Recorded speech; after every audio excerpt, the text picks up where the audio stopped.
Lepaskan saya! Lepaskan saya! Hei, kamu! Lepaskan saya! Saya ketua lanun di lautan ni! Oh, okey. Ini bukan lautan, ha?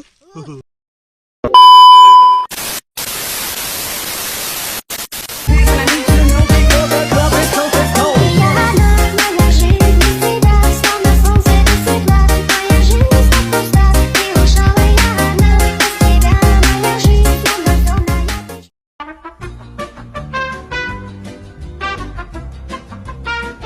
2 hours later.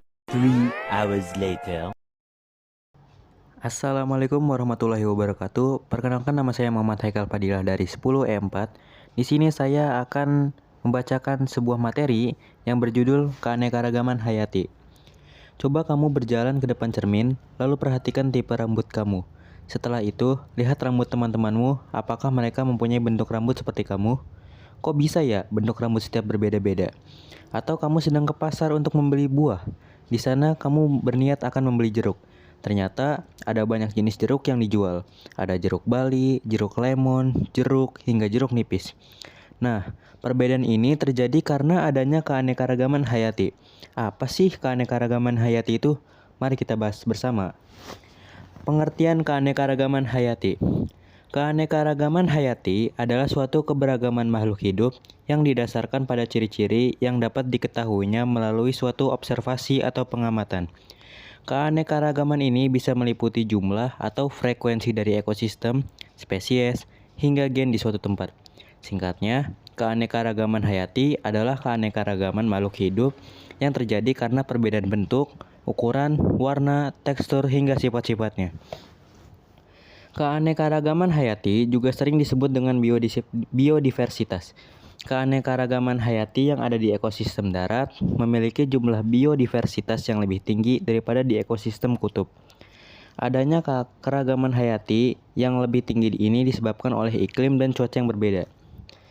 Dan di keanekaragaman hayati ini ada 3 tingkat secara umum, yaitu tingkat gen, tingkat spesies atau individu, dan tingkat ekosistem.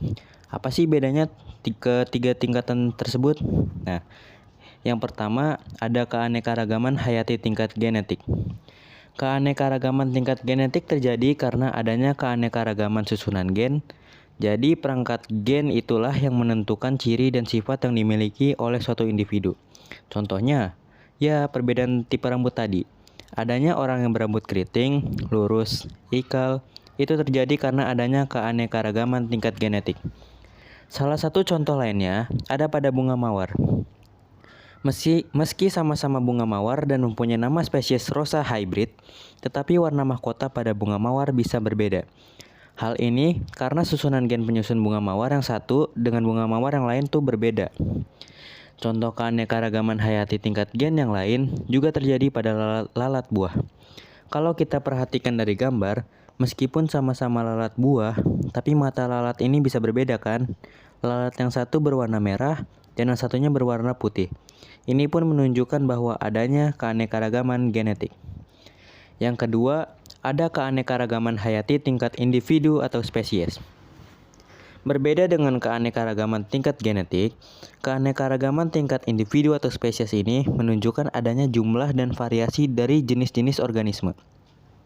Lalu, kenapa bisa terjadi keanekaragaman tingkat individu atau spesies? Keanekaragaman ini bisa terjadi karena adanya pengaruh kandungan genetik dengan habitatnya. Contoh dari keanekaragaman individu atau spesies ini ada pada Arecaceae atau palem-paleman. Kalau kita perhatikan secara sekilas, bentuk fisik tanaman ini mirip kan?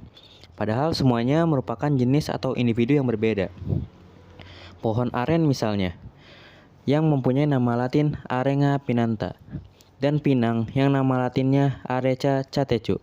Selain itu, habitat pohon aren yang biasa tumbuh di pegunungan mempunyai struktur daun yang jauh berbeda dengan pohon kelapa yang tumbuh di pantai. Yang ketiga ada keanekaragaman hayati tingkat ekosistem. Di atas keanekaragaman tingkat genetik dan individu, ada yang namanya keanekaragaman tingkat ekosistem. Ini artinya setiap ekosistem mempunyai keunikan dan ciri khasnya sendiri-sendiri. Keanekaragaman tingkat ekosistem menggambarkan jenis populasi organisme dalam suatu wilayah. Adanya keanekaragaman tingkat ekosistem ini ditunjukkan dengan adanya perbedaan faktor abiotik serta komposisi jenis populasi organismenya. Nah, dari tiap-tiap ekosistem di atas, semuanya memiliki perbedaan baik jenis tanaman yang hidup di sana, hewan-hewan, serta lingkungan yang saling mempengaruhinya. Bagaimana? Sekarang sudah tidak bingung kan? Apa sih itu keanekaragaman hayati, manfaat dan pembagiannya?